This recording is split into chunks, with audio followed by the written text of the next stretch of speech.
Now, will anybody watch is the question.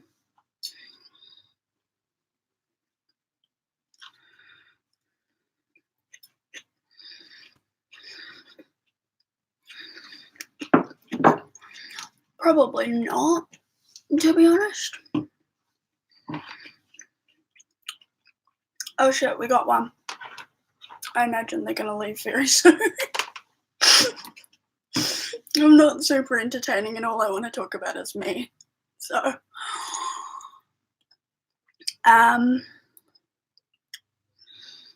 shit, going live is way harder than doing like a planned video. And none of my videos are actually planned. Oh my god. Okay, so now is the time where I decide to like lose my mind. That's fun.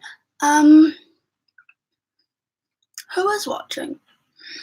And why are you still here? I mean, I'm glad you're still here, but like,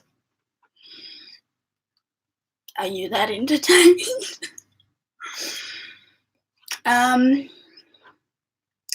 Right. Feel free to say hi, one person, if you're still watching. I don't know. Last time I did one of these, I thought people were watching because like the number was going up, but nobody was actually watching. So, yeah. How are we feeling today?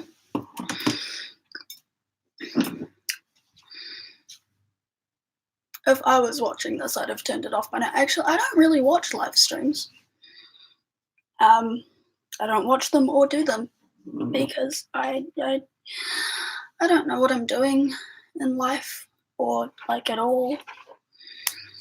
I mean, I have a vague idea of what I'm doing. Enough of an idea to make and release an EP.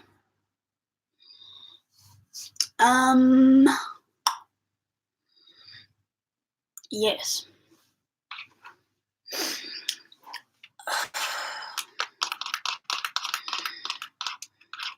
Should I just like talk despite the fact that no one's just pretend like I'm just making a flat out YouTube video? I don't know. Maybe. The next song goes up in a second.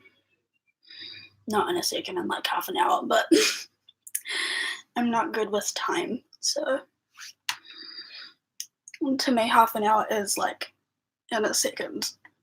The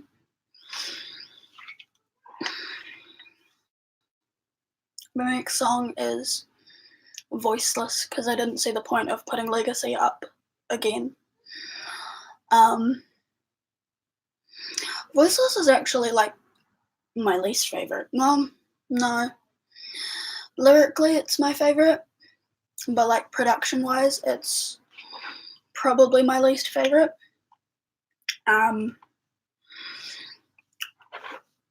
No specific reason, but just like I wasn't feeling it. My favorite song is all of them. No. Lyrically, I like all of them. But production-wise, I think my favorite is Fame and Feminism or Happy Endings. I'm not sure. I don't listen to Fame and Feminism that much because my own voice drives me crazy, and the fact that I'm speaking in it bothers me immensely. Like it was my idea to do a spoken bridge, but I hate it.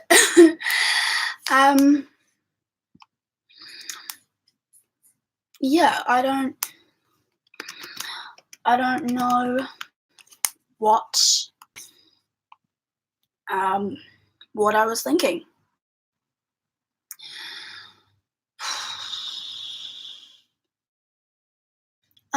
Yeah. Oh god. I like Dying Slowly because it's more of the type of music that I listen to, like in my personal life. I like Fame and Feminism for the message, if it really has a message. That one I was most confused when writing, because I didn't know what I was trying to say. I started off writing about like my dreams of being famous, and then realized I didn't have those dreams anymore. So changed the song. The guy who did the production of my songs and mixed it said that that one is the one that's probably going to be the most popular. Do I speak English? The most popular because it's the most like general, or the songs have kind of like specific themes. Like obviously Dying Slowly is about my health, and Happy Endings is about one of my relationships, and Voiceless is also about my health. And then Clint's song is obviously about my dad. But Fame and Feminism is like general, so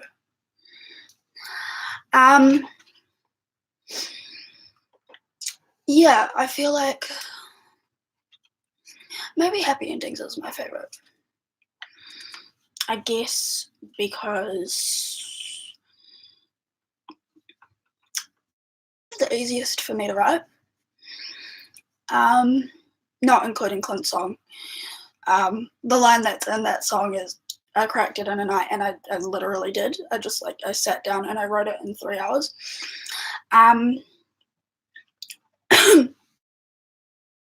But Happy Endings did not take me too long. The only thing that did take a long time was I didn't want it to be a breakup song, and I didn't want it to go like too specific into the relationship that I'm talking about, because I still care about that person. Like I still consider them a friend, so I didn't want to like drag their business into a song too much. And yeah, I didn't want it to be a breakup song because I don't really like breakup songs that much. I think they're boring, and like once the relationship is over, like even if you don't actually move on, maybe just like move on, like at least pretend that you've moved on. Like I'm never gonna write about like my really bad relationships or like old drama because I don't feel the need to.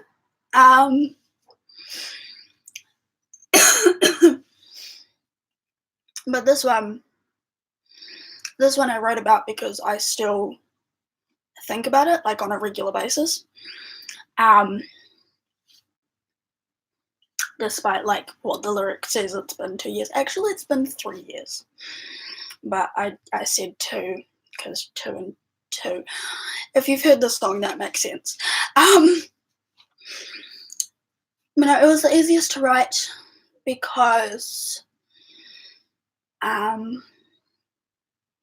like I said, I still think about it on a regular basis. I still kind of like vibe with the things I'm talking about. And then the ending was really easy. Not because I do love myself the ways that the song suggests I do. I just slurred that whole sentence anyway. But because it's what I would want to hear. Like, not all breakups are bad. Sometimes, it's an opportunity for bitterness. I don't know.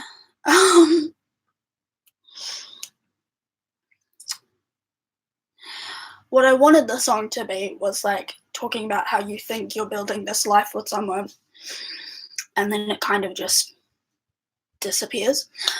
I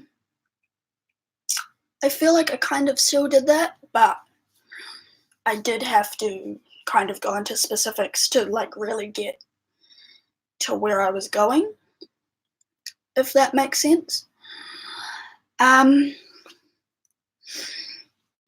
Yeah.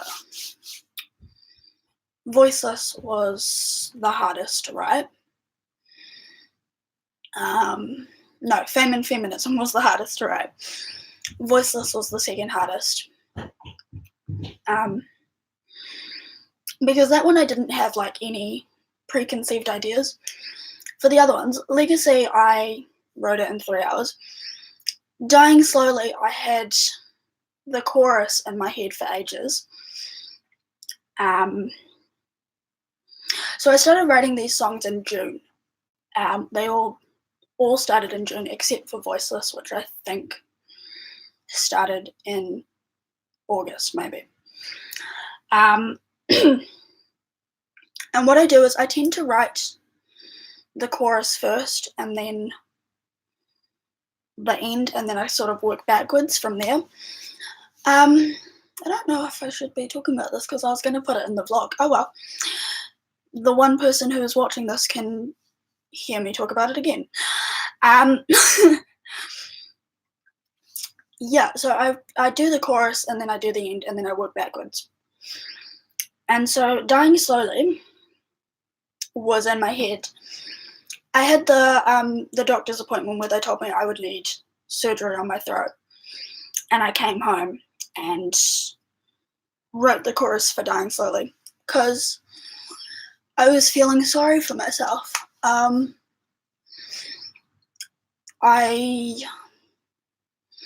was already pissed going into that appointment because I get really frustrated when I can't do things. If you're from where I'm from, you'll know that the walk from the hospital car park to like the wards is not a fun time. It's kind of long, maybe not super long to like a regular person, but to someone who struggles to walk and breathe, it's kind of a long way. So I was already frustrated because I had struggled to even get to the appointment. And then I go in and they tell me that I need surgery that could fuck up my voice. So I go home and I write the chorus for Dying Slowly because I'm mad at the world. And then the rest followed slowly. I wrote a lot of these songs in my car. I realized that I get a lot of ideas while just driving around, especially when I'm like driving in circles, if that makes sense. So yeah, sometimes I just sort of go around the block and like hum the chorus over and over again until I like get the next part. Can you hear me okay? Singular person watching this? I'm like 98% certain it's my auntie as well.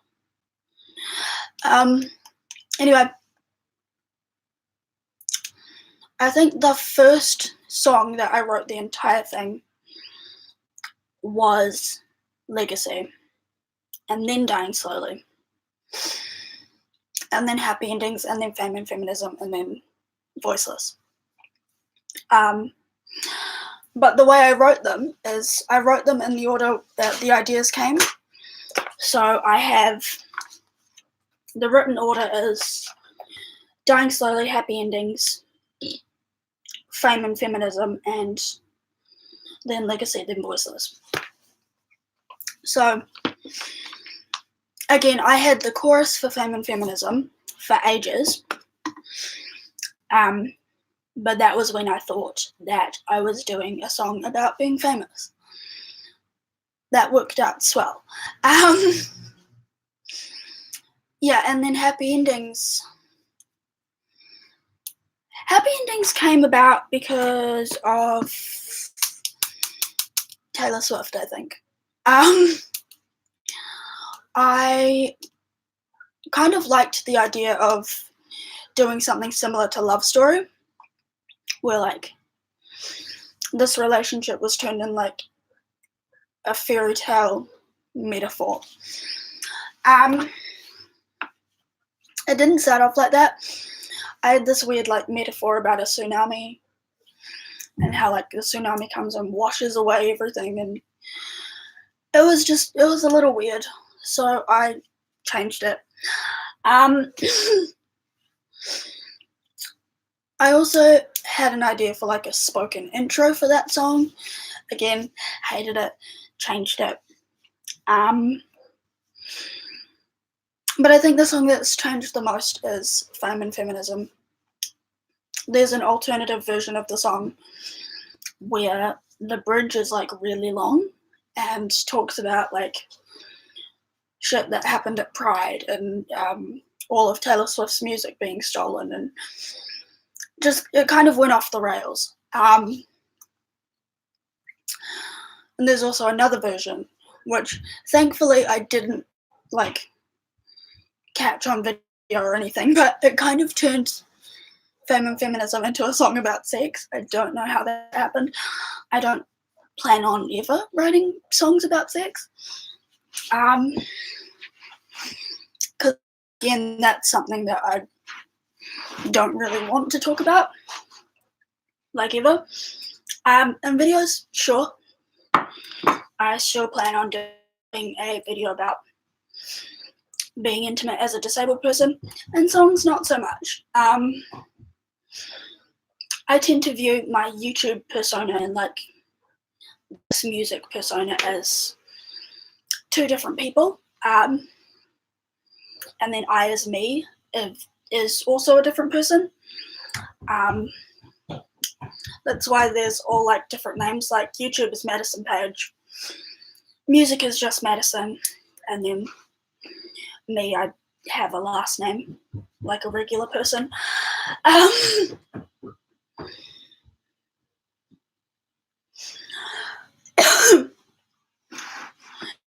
But yeah, for the vlog of the behind the scenes, which definitely started, yep, definitely started that. I am going to go into more detail about the recording, and I was supposed to go into detail about like doing the photo shoot and everything, but I just didn't. I'll talk more about the cost, if I plan on doing a music video for any of them. I kind of do. I want to do like a visual album type thing, but that costs extra money to get people to come and film it. If I was still friends with many of the people from film school, I could maybe get them to do it if I wasn't also half the country away. But yeah, I think that's kind of all I had to talk about for Legacy, unless you guys had questions, but like, again, it's one person watching and they're not talking. So, yeah, I might try to go live another time when people are around, or do a Q&A on Instagram, or just wait till my phone is fixed and do that. But I don't know when that's going to be. It was super hard doing promo for Legacy with no phone. But yeah, thank you for watching me, singular person, or listening. I don't know. Even if it is out of pity, it's fine. It's fine. Yeah, I'm gonna go because I think that's all I was gonna talk about. Peace.